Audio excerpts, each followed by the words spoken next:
And now part two, and I, I really enjoyed this one, but we're going to talk about unleashing the beast that is Taysom Hill. And finally, I'm going to finish with um, one of my favorite Saints subjects to talk about, and that's Taysom Hill. Um, Saints fans, we all know there's a direct relationship between the number of touches Taysom Hill gets and the Saints winning a game. More touches for Taysom increases the chance to almost 100% if you get him close to 20 that the Saints will win. And our former offensive coordinator, Pete Carmichael, seemed to kind of struggle with that concept the last 2 years. Um, so much to the point that as a Saints fan, a loss was frustrated even more when you look at the stat sheet and, hey, he got Taysom 3 touches and we barely lost. Yeah, we kicked 2 field goals in the red zone inside the 5 instead of scoring. Stuff like that. We've all been there. What I'm loving about the Clint Kubiak hire is if he's able to take that Shanahan style of offense and philosophy and um, do what all his other successful uh, coordinators and head coaches that have moved on from Frisco have done, is integrate the idea of what they're trying to do into the players that they have.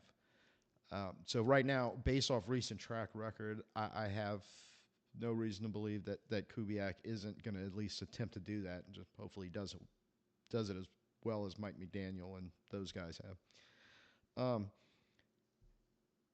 and the reason why I am super excited about Taysom Hill being involved in this is when you look at what Shanahan does in Frisco. Um, there's two things that come immediately to my mind. One is eye candy. Two is Debo Samuels. And eye candy is basically the phrase everybody kind of use for all the stuff they do in their offense that's basically trying to disguise what they're really trying to do, which is um, make easy or easier reads for a quarterback or running lanes for running backs. Any effort to get their playmakers in space headed downhill with the ball, whether it is in the run game, short passing game, medium passing game, taking deep shots. And when you think about Christian McCaffrey really powers that philosophy the way they're using it in Frisco, and we have Alvin still. So, but the second part of that is Debo Samuels, the way they use him and his abilities. I'm not making a direct comparison from Taysom to Debo Samuels. Please do not misunderstand that. Debo has been one of the top receivers in football the last couple of years, and along with Christian McCaffrey and some other really talented players in that offense, big reason why they've had the success the last 2 years. But Taysom and Debo bring very similar um, attributes to the table because they both have good size, they both have good speed, um, they can both catch the ball downfield. They are just terrorists sometimes for a defense when they do get the ball in open space and they're headed north and south.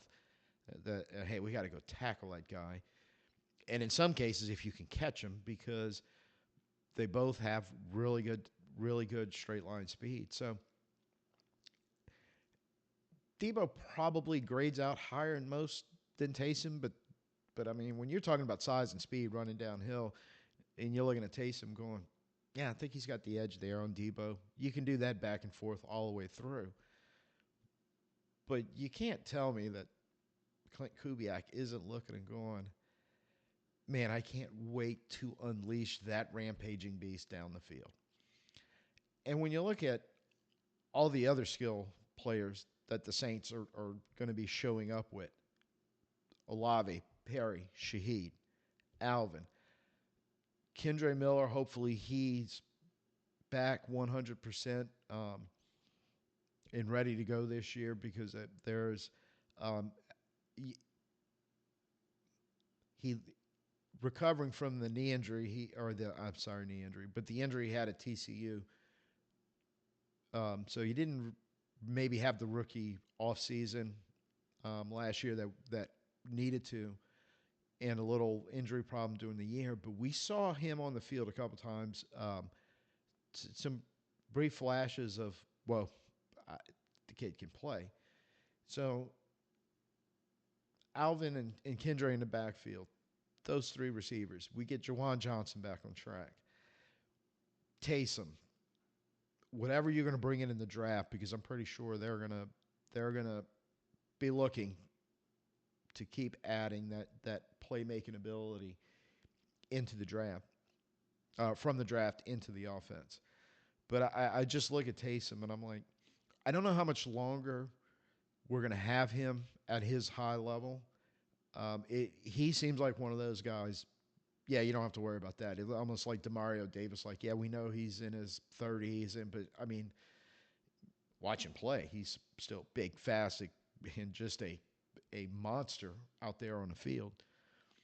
But I would really, really just love to get him a full 17 games of running the ball, catching the ball, not trying to do it all from that glorified power running from right behind center, and also um, keeping Carr behind center so we can really get creative. Because now the when Taysom's on the field with those other whatever combination of the other playmakers and Carr's on the field, it would just be really nice to say, oh, hey, there's the Taysom package, and they're going with whatever they've designed for that week to stop the Taysom power running from under center, and all of a sudden, Carr's in the shotgun, Taysom's next to him, Kamara's in motion, the eye candy's going everywhere, and we have a defense going, holy hell, who's getting the ball? What's going on? Because that's really what Frisco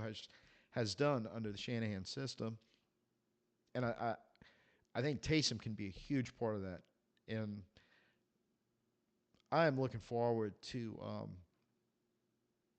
even though, like we talked about earlier, this may be a bit of a reset season. I'm really feeling confident we're going to see more offense like we're used to seeing in New Orleans. And Taysom Hill, along with Alvin and Chris and Shaheed and Perry and all those other, really just kind of for the first time in a few years, and in some of their cases because they're so young, the first time ever, just really tapping into an NFL offense where they can really feature what they can do, put points on the board, and hey, let's make it happen. I really want to see it. So that's it for today. Um, we'll be trying to get some stuff out for the free agent signings, and as of right now, I haven't seen anything about Chase Young, and hopefully he'll be included for next week. So be on the lookout for that. But until I see you next time, this is Tim. Peace out. Who dat?